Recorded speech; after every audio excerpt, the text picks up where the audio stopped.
trabalharmos o autoconhecimento. Quem sou eu? Aonde eu estou? E para onde eu desejo ir? É estabelecermos um norte, um propósito e uma missão de vida.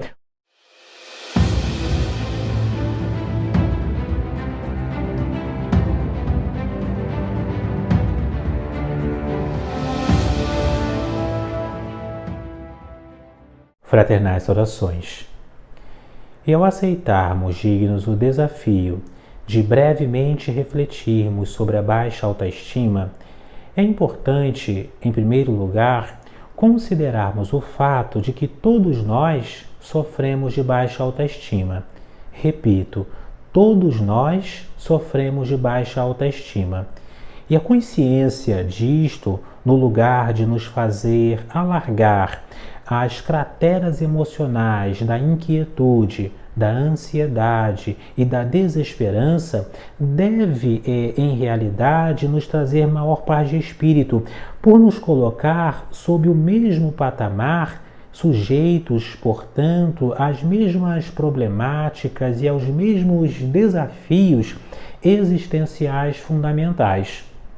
Tivéssemos que colocar esta afirmativa do ponto de vista rosacruciano num gráfico, o faríamos da seguinte maneira. Ao centro nós temos a estima, que basicamente significa o amor próprio de maneira consciente e dirigida. Numa ponta nós teríamos a superestima e numa outra ponta da mesma linha nós teríamos a subestima. Ou seja, ao centro nós temos o indivíduo que, através de um processo progressivo e consciente de autoconhecimento, de autodomínio e de autoiluminação, desenvolveu um amor próprio equilibrado. E numa ponta nós teremos o indivíduo que superestima a si mesmo, as suas qualidades e as suas circunstâncias, se colocando, portanto, de maneira desequilibrada acima dos demais. E numa outra ponta, igualmente desequilibrada, nós teremos o indivíduo que se subestima, ou seja, que desqualifica os seus dons, as suas capacidades e a sua essência.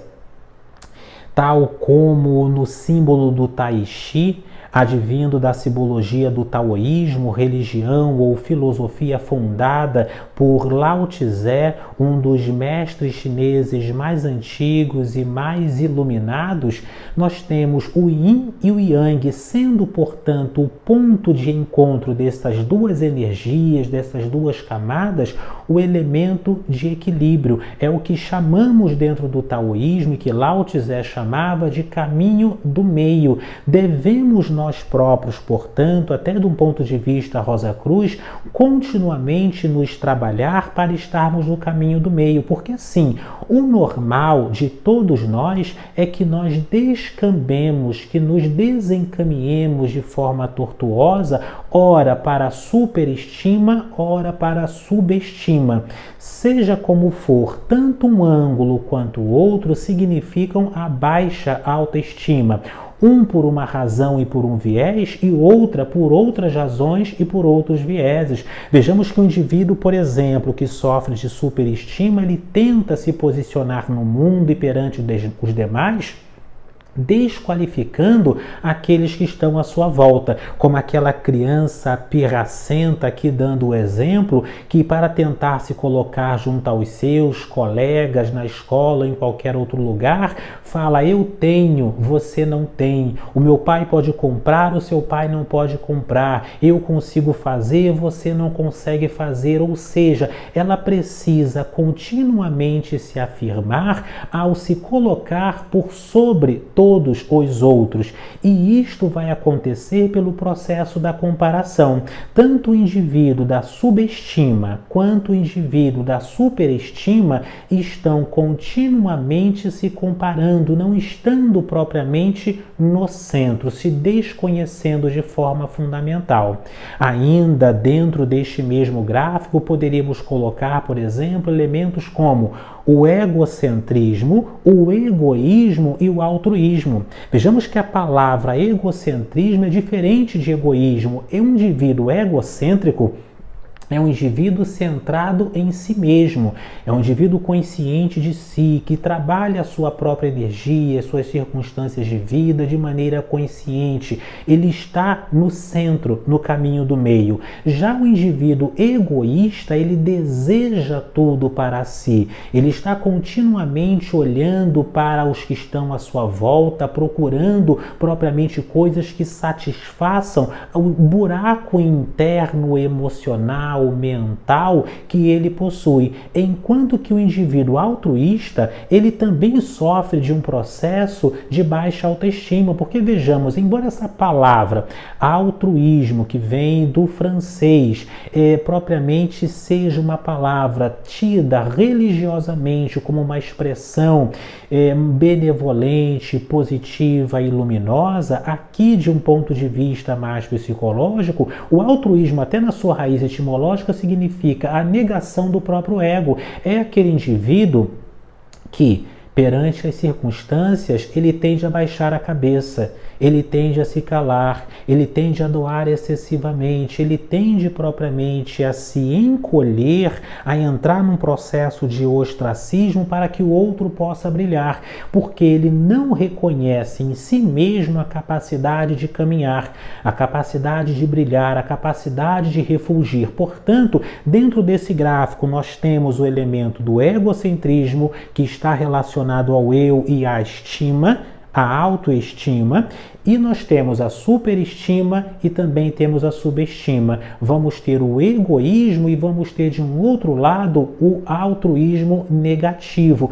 Vejamos que enquanto o indivíduo que se superestima, ele está sempre atento às coisas de fora e olhando para o alto com o nariz empinado como se fosse superior aos demais, é a maneira dele afirmar também as suas inseguranças, porque o indivíduo que se superestima excessivamente também é um indivíduo inseguro, baseando-se em coisas absolutamente passageiras.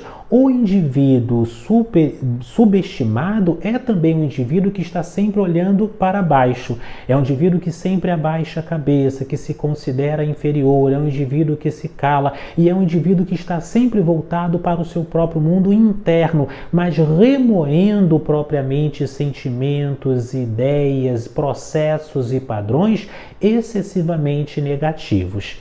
E é justamente sobre isto que nós vamos brevemente conversar agora, dignos, sobre os principais elementos que vão caracterizar o indivíduo de baixa autoestima, que em suma somos todos nós. Vamos nos reconhecer aqui uma hora ou outra dentro de um ponto, dentro de outro, e basicamente como superá-los. Sejam, portanto, muito bem-vindos a este que é o nosso vídeo de número 270, 270º vídeo em nosso canal. E claro, se você é um apoiador do nosso canal, deixe aqui nos comentários também a sua palavra de apoio, curta agora este nosso vídeo, ao final compartilhe nos seus grupos espiritualistas, tudo isto é significativo. E ative também a sineta para quem ainda não assinou, para que você possa receber com maior frequência os próximos vídeos e estudos aqui em nosso canal. Pois bem, dignos, e deixa aqui como palavra central, o termo central-chave: eu sigo o caminho do meio. Eu sigo o caminho do meio. Essa é a frase central do nosso vídeo de hoje. Eu sigo o caminho do meio, que é o caminho do equilíbrio. Pois bem, um dos elementos fundamentais da falta de estima ou da baixa estima, seja esta num ângulo ou no outro ângulo, é a falta de confiança. A palavra confiança, que vem do latim confideres, confides, é a fé, é propriamente a certeza de quem você é, do que você possui e daquilo que você pode fazer.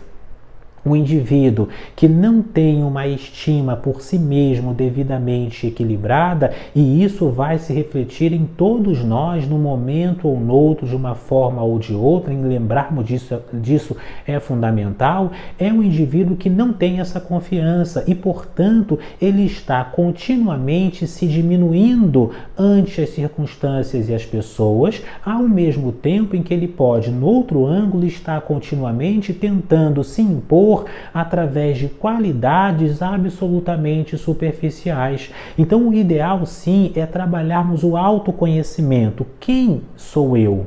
Aonde eu estou? E para onde eu desejo ir? É estabelecermos um norte, um propósito e uma missão de vida. O indivíduo que tem consciência da sua missão de vida, do seu propósito, do seu norte, é um indivíduo mais confiante, mais equilibrado. Então, trabalharmos o nosso propósito, quem nós somos e valorizarmos a nossa história, a nossa raiz, a nossa própria filosofia, procurando encaminhar de maneira consciente, diretiva para aquilo que nós consideramos de fato de direito como sendo ideal, é um dos pontos fundamentais para elevarmos a nossa estima, porque na medida em que nós propriamente transitamos dentro da nossa órbita fundamental sem nos deixarmos arrastar pela força gravitacional de outras opiniões, de outras visões, de coisas superficiais, é que nós encontramos a felicidade. Por vezes o indivíduo da superestima, ele vai buscar sempre fora, em outros indivíduos, em outras conjunturas, e o indivíduo da subestima, ele está continuamente ouvindo os parentes, os amigos, ele está sendo carregado como uma folha seca ao vento. Outro ponto importante é a própria timidez também.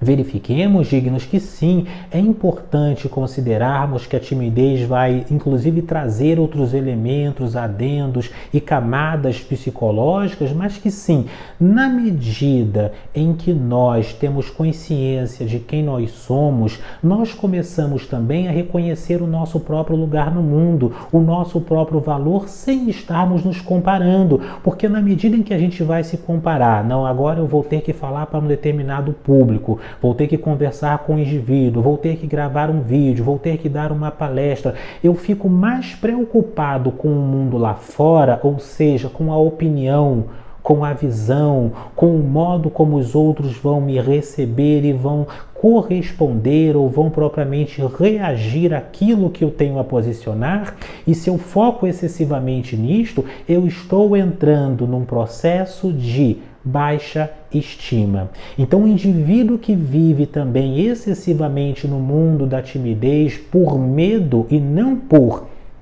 vontade própria, porque vejamos, não podemos confundir o indivíduo mais satúrnico, mais silencioso, mais recolhido, isso é perfeitamente normal, e se isto faz parte da sua personalidade, perfeito, por vezes isso também é ideal, mas se o indivíduo o faz apenas por medo, de maneira consciente ou inconsciente, o ideal é que ele encontre em si mesmo forças para, tal como uma árvore, se enraizar, tal como uma árvore poder crescer e dar os seus próprios frutos de acordo com a sua própria natureza. Isto é fundamental, sem propriamente estabelecer ou deixar com que se enraize em si as ervas daninhas da culpabilização e da comparação. Digníssimos irmãos e irmãs, está no centro seguir o processo da autoestima e do equilíbrio, o caminho do meio. Voltaremos a estes temas futuramente. Paz profunda.